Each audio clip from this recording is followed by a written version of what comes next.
76 సంవత్సరాలు గడిచినాయి. ఈ దేశంలోని మెజార్టీ ప్రజలైనటువంటి బీసీలకు రాజ్యాంగబద్ధమైన హక్కులు ఇంతవరకు కల్పించలేదు. రాజ్యాంగ రచన సమయంలో కల్పించలేదు. ఆ తర్వాత 127 సార్లు రాజ్యాంగాన్ని సవరించిన ఈ దేశంలోని మెజార్టీ ప్రజలైన బీసీలకు, బీసీ కులాలకు ఏ రంగంలో న్యాయం జరగడం లేదు. రాజకీయ రంగంలో, విద్యారంగంలో, ఉద్యోగ రంగంలో, పారిశ్రామిక రంగంలో, డెవలప్మెంట్ కు సంబంధించిన ఏ రంగంలో కూడా న్యాయం జరగలేదు. అందుకే ఇప్పటికీ కులాలు చదువుకు, ఉద్యోగాలకు దూరంగా చాలా రాష్ట్రాల్లో, మన తెలుగు రాష్ట్రాల్లో మనం అనేక పోరాటాలు చేసి ఇక్కడ హాస్టల్ పెట్టించుకున్నాం, రిజర్వేషన్లు పెట్టించుకున్నాం, లోకల్ బాడీ రిజర్వేషన్ పెట్టించుకున్నాం. అదేవిధంగా గురుకులాలు పెట్టించుకున్నాం, ఫీజు రియంబర్స్మెంట్ పెట్టించుకున్నాం. దేశంలో ఎక్కడ విధంగా ఇక్కడ స్కీములు పెట్టించుకొని ఈరోజు మెజార్టీ బీసీలు చదువుకునేటటువంటి పరిస్థితులు క్రియేట్ చేశాం. మన ఇటీవల మధ్యప్రదేశ్, ఛత్తీస్గఢ్, ఒరిస్సా అవన్నీ రాష్ట్రాలు తిరిగి చూసినప్పుడు అక్కడ బీసీలు చదువుకు దూరంగా ఉన్నారు. హాస్టళ్ళు లేవు, స్కాలర్షిప్లు లేవు, ఫీజు రియంబర్స్మెంట్ లేదు. ఇంత బీసీ రాజ్యం అని చెప్పే తమిళనాడులో గురుకులాలు లేవు, ఫీజు రియంబర్స్మెంట్ లేదు. దీంతో వాళ్ళు చదువుకు దూరంగా ఉంటున్నారు. అందుకే బీసీలకు రాజ్యాంగబద్ధమైన హక్కులు కల్పించాలని కోరుతూ ఫిబ్రవరి 6న న్యూఢిల్లీలో ఓ జాతీయ స్థాయి బీసీ సెమినార్ జరపడం జరుగుతుంది. దీనికి చాలా రాష్ట్రాలు, తెలంగాణతో పాటు ఆంధ్రప్రదేశ్, కర్ణాటక, తమిళనాడు, ఇంకా మధ్యప్రదేశ్, ఒరిస్సా నుంచి చాలా మంది నాయకులు వస్తారు. వాళ్ళందరూ కూడా ఈ సమావేశంలో చర్చించి బీసీల యొక్క డిమాండ్ల మీద కేంద్ర ప్రభుత్వానికి రిప్రజెంట్ చేయాలి. ఈరోజు బీజేపీ పార్టీ గతంలో ఎప్పుడు లేని విధంగా ఒక బీసీని ప్రధానమంత్రిని చేసింది, ఒక ఎస్టీని రాష్ట్రపతి చేసింది, ఇంకొక బీసీని ఉపరాష్ట్రపతి చేసింది, 4 గవర్నర్లను చేసింది, ఇంకా జాతీయ బీసీ కమిషన్ కు రాజ్యాంగబద్ధమైన హోదా కల్పించింది, 4 గవర్నర్లను బీసీలను నియమించింది. ఇంకా ఈ చిన్న చిన్న డిమాండ్లు, పార్లమెంట్ లో బీసీ బిల్లు పెట్టడం, కేంద్రంలో బీసీలకు ప్రత్యేక మంత్రిత్వ శాఖ పెట్టడం, ఇంకా తదితర బీసీ ఉద్యోగులకు ప్రమోషన్, రిజర్వేషన్లు పెట్టడం, క్రిమిలేయర్ తొలగించడం, జనాభా ప్రకారం విద్యా ఉద్యోగాల రిజర్వేషన్లు పెంచడం, ఇంకా అలాంటి సమస్యలు అన్ని ఉన్నాయి. తప్పనిసరి hope hour beloved prime minister చేస్తారని మేము ఆశిస్తున్నాం. తప్పనిసరి బీసీలందరూ కూడా కలిసి కట్టుగా రాజకీయాలకు అతీతంగా, పార్టీలకు అతీతంగా బీసీ డిమాండ్లను మీద ఒత్తిడి పెంచాలని చెప్పి నేను విజ్ఞప్తి చేస్తున్నా. అందుకోసం జాతీయ సెమినార్కు పెద్ద ఎత్తున మీరు మేధావులు వచ్చి పార్టిసిపేట్ చేయాలని చెప్పి నేను విజ్ఞప్తి చేస్తున్నాను. ఎందుకంటే కేంద్రంలో మంత్రిత్వ శాఖ పెట్టాలి.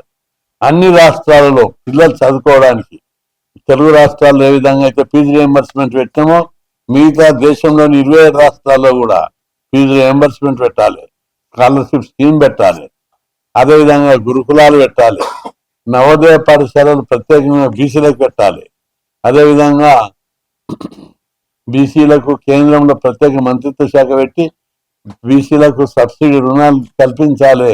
ఈ డిమాండ్ల మీద కేంద్ర ప్రభుత్వంకు తప్పనిసరి విజ్ఞప్తి చేస్తాం. ప్రధానమంత్రి బీసీ కాబట్టి బీసీల డిమాండ్లను సానుకూలంగా స్పందిస్తారని చెప్పి ఆశిస్తున్నాం.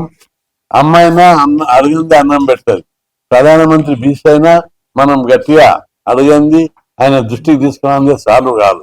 కాబట్టి బీసీలు అందరూ కూడా కలిసి కట్టుగా మీరు అందరు ఐకమత్యంగా మన బలాన్ని చూపెడితే బలాన్ని చూసి ఎవరైనా లొంగు.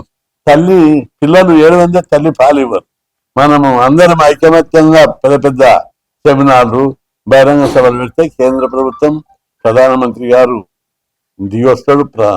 తప్పనిసరి మన డిమాండ్లు సాల్వ్ అవుతాయని చెప్పింది నా రాష్ట్ర ప్రభుత్వానికి కూడా బీసీ కార్పొరేషన్ కు నిధులు మంజూరు చేయాలి. ఫీజుల బకాయిలు ఉన్నాయి, బకాయిల నిధులు విడుదల చేయాలి. దీని మీద పెద్ద ఎత్తున విద్యార్థులు ఉద్యమం చేస్తున్నారు. ముఖ్యమంత్రి గారు స్పందించాలి. ఈ బీసీల విషయం లోపల సానుకూలంగా స్పందించాలి. అక్కడ కేంద్రంగా బీసీలు 33 మంది మంత్రులు ఉన్నారు, మన రాష్ట్రం 2 ఉన్నారు. కాబట్టి మంత్రివర్గంలో కూడా నామినేటెడ్ పదవులలో కూడా 50% కోటా కల్పించాలని చెప్పి నేను డిమాండ్ చేస్తున్నా. అదేవిధంగా ఫీజుల బకాయిలు ఇవ్వకపోతే తప్పనిసరిగా భారీ ఎత్తున ఉద్యమం జరుగుతుంది. ఆర్థిక శాఖ ముఖ్యమంత్రి ఇస్తామని చెప్తున్నాడు, ఆర్థిక శాఖ మంత్రి పెండింగ్ పెడుతున్నాడు. ఆర్థిక శాఖ మంత్రి ఎందుకు పెండింగ్ పెడుతున్నాడు? ఇప్పటికే ఆర్థిక శాఖలో అధికారులు అందరూ కమిషన్ ఇచ్చిన బిల్లులు పాస్ అవుతున్నాయి. 10%, 8%. విద్యార్థులు కమిషన్ ఇవ్వరు, కమిషన్లకు వ్యతిరేకంగా ఉద్యమిస్తారు, అవినీతికి వ్యతిరేకంగా ఉద్యమిస్తారు. కాబట్టి ప్రభుత్వం ఇప్పటికైనా జాగ్రత్త వహించి దిగొస్తే సరిపోయా, లేకపోతే అవినీతి వ్యతిరేక ఉద్యమాలు చేపట్టవలసి వస్తుందని చెప్పి హెచ్చరిస్తున్నాం. పిల్లల స్కాలర్షిప్ కూడా ఓర్వరా మీరు? ఫీజుల బకాయిలు వెనకే కూడా ఓర్వరా? హాస్టల్ బిల్లులు, పిల్లలు తినే తిండికి కూడా పైసలు ఇవ్వరా? ఏంటి ఇంత అన్యాయమా? అరే బిల్డింగ్లు కట్టారు, కాలేజ్ హాస్టళ్లకు 300 కాలేజ్ హాస్టల్ ఉన్నాయి, ఒక్కదానికి సొంత బిల్డింగ్ లేదు. 330 బీసీ గురుకుల పాఠశాలలు ఉన్నాయి. ఈ 10 సంవత్సరాల నుంచి ఒక్కటి కట్టలేదు. ఇంకా కట్ట అధికారులు అందరినీ పెడతారు, డమ్మి బినామీలను పెట్టి పనికిమాలిన బీసీలను ఈ వర్గాలను పెట్టి వాళ్ళతోటి గంగిరెద్దు లేక సంతకాలు పెట్టించుకుంటారు. ఒక్కరన్నా ఈ 10 ఏళ్ళలో ఒక్క హాస్టల్ కట్టిరా? ఒక్క గురుకుల పాఠశాల కట్టిరా? ఎంత అన్యాయం! బీసీలు అంటే ఇంత అన్యాయమా? ఇంత చిన్న చూప ఇది? బీసీ తిరగబడకపోతే ఏం చేస్తారు? బీసీ నాయకులు కూడా పార్టీలలో ఉన్నారు, పదవులలో ఉన్నోళ్ళు పేద ప్రజలకు ఉపయోగపడేది చేయాలి. పదవులు వస్తాయి పోతాయి, కానీ మన పిల్లలు చదువుకోవాలి, వాళ్ళు ఉద్యోగాలు చేయాలి, వాళ్ళు అన్ని రంగాల్లో డెవలప్ కావాలి. మా ఉద్యమం అంతా చదువు కోసమే చేసిన నేను. 50 ఏళ్ళ ఉద్యమంలో 75% నా ఉద్యమ దినాలన్నీ, ఉద్యమ భాగాలన్నీ చదువు ద్వారా నీ కులాలు డెవలప్ అవుతాయని హాస్టల్ పెట్టాలని కొట్లాడి. దేశంలో ఎక్కడ లేని విధంగా మన రాష్ట్రంలో 6,000 హాస్టళ్ళు ఉన్నాయి, 6 లక్షల మంది చదువుకుంటున్నారు. దేశంలో ఎక్కడ లేని విధంగా మన రాష్ట్రంలో గురుకులాల స్కూళ్ళు ఉన్నాయి. దేశంలో ఎక్కడ లేవు ఈ స్కూళ్ళు. ఇక్కడ ఉండి మన రాష్ట్రంలో నేను 82లో విజయభాస్కర్ రెడ్డితో పోరాడి పెట్టించిన అప్పటి నుంచి అంచెలుగా ఈరోజు 1500 స్కూళ్ళల్లో 8 లక్షల మంది చదువుకుంటున్నారు. అలా చదివిన వాళ్ళందరూ డాక్టర్లు, ఇంజనీర్లు, కలెక్టర్లు అవుతున్నారు. బీసీలకు నేను విజ్ఞప్తి చేస్తున్నా, మీ పిల్లల్ని అందరినీ పశువుల కాడికి, జీతాల కాడికి, లేబర్ పనికి పంపకండి. మీరు చదివిపియండి. మీ పిల్లలు చదివితే తప్పనిసరిగా డాక్టర్లు అవుతారు, కలెక్టర్లు అవుతారు, ఇంకా పెద్ద పెద్ద ఆఫీసర్లు అవుతారు, అక్కడ ఐఏఎస్ ఆఫీసర్లు అవుతారు, సైంటిస్టులు అవుతారు, ఏది కాకపోతే ఇట్లా లీడర్లను అవుతారు. కాబట్టి తప్పనిసరి మీ పిల్లలందరినీ చదివించాలని చెప్పి నా బీసీ ప్రజలందరికీ విజ్ఞప్తి చేస్తున్నా. చదువుకోవడం వల్లనే నేను ఈరోజు మీ తరపున కేంద్ర రాష్ట్ర ప్రభుత్వాలు అన్నింటిని నిలదీస్తున్నా, మన హక్కుల కోసం అడుగుతున్నా, పోరాడుతున్నా, సాధిస్తున్నా. మీ పిల్లలు కూడా చదివితే రేపు వాళ్ళు గొప్పలు ఎమ్మెల్యే కావచ్చు, ఎంపీ కావచ్చు, మంత్రి కావచ్చు, ముఖ్యమంత్రి కూడా కావచ్చు, ప్రధానమంత్రి కూడా కావచ్చు. నరేంద్ర మోడీ రైల్వే ప్లాట్ఫారం మీద చామిండు అని ఆయన స్వయంగా చెప్పిండు. అసలు నరేంద్ర మోడీ అది చదువుకొని అంచెలుగా ప్రధానమంత్రి అయ్యింది. ప్రతి ఒక్కరు చదువు ద్వారానే ఉన్నత స్థాయికి పోగలుగుతారు. కాబట్టి నా బీసీ ప్రజలందరికీ, పేద వర్గాల ప్రజలందరికీ విజ్ఞప్తి చేస్తున్నా, నేను ఎస్టీ బీసీ హాస్టల్ పెట్టాలని జీవితం అంతా కొట్లాడి, ఇంకా కొట్లాడుతున్నాను, ఇంకా మీ చదువు కోసం.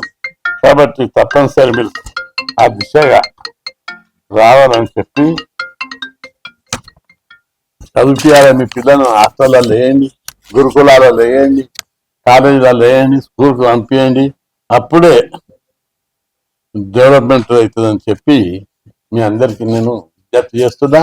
ఈ ఢిల్లీలో, న్యూ ఢిల్లీలో జరిగే సెమినార్కు పెద్ద ఎత్తున మేధావులు, పార్లమెంట్ సభ్యులు, పెద్ద పెద్ద సంఘాల నాయకులు అందరు వస్తారు.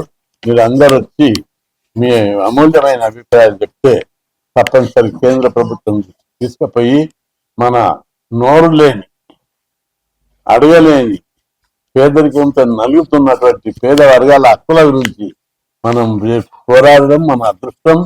తప్పనిసరి విజయం సాధిస్తాం. భారతదేశం యొక్క లక్ష్యం ఏంటిది? ధర్మమేవ జయతే, సత్యమేవ జయతే. ధర్మము, సత్యం మన పక్షాన ఉంది, పేద కులాల పక్షాన ఉంది. మన పోరాటం ఎవరికి వ్యతిరేకం కాదు. మన పోరాటం మన కులాల అభివృద్ధి కోసం పోరాటం. చదువుకోవాలి, ఉద్యోగం చేయాలి, ఉపాధి రావాలి, ఆర్థికంగా డెవలప్ కావాలి. ఇప్పటికీ గ్రామీణ ప్రాంతాల లోపల ఇటీవల మధ్యప్రదేశ్, ఒరిస్సా, ఈవెన్ ఉత్తరప్రదేశ్, బీహార్లో చూస్తే కూడా పరిస్థితులు పిల్లలు చదువుకోకుండా లేబర్ పనికి పోతున్నారు, రోడ్ల మీద బిచ్చం ఆడుకుంటున్నారు, ఫ్యాక్టరీలలో బాల కార్మికులుగా పనిచేస్తున్నారు, వ్యవసాయ కార్మికులుగా పనిచేస్తున్నారు. కాబట్టి చదివితే వాళ్ళు గొప్పలు అవుతారు. చదివి నేను ఈరోజు ఈ స్థాయిలో ఉన్నా, చదవలేదు బాగా వ్యవసాయం చేసుకుంటూ ఊళ్ళు ఉన్నారు. కాబట్టి చదువు ద్వారానే మన అభివృద్ధి సాధ్యం. పేద ప్రజలందరూ మీ పిల్లల్ని చదివించాలని విజ్ఞప్తి చేస్తున్నాం. సెమినార్కు మాత్రం పెద్ద ఎత్తున జరిగే ఈ సెమినార్కు ప్రజలు ముఖ్యంగా మేధావులు రావాలని విజ్ఞప్తి చేస్తున్నాం.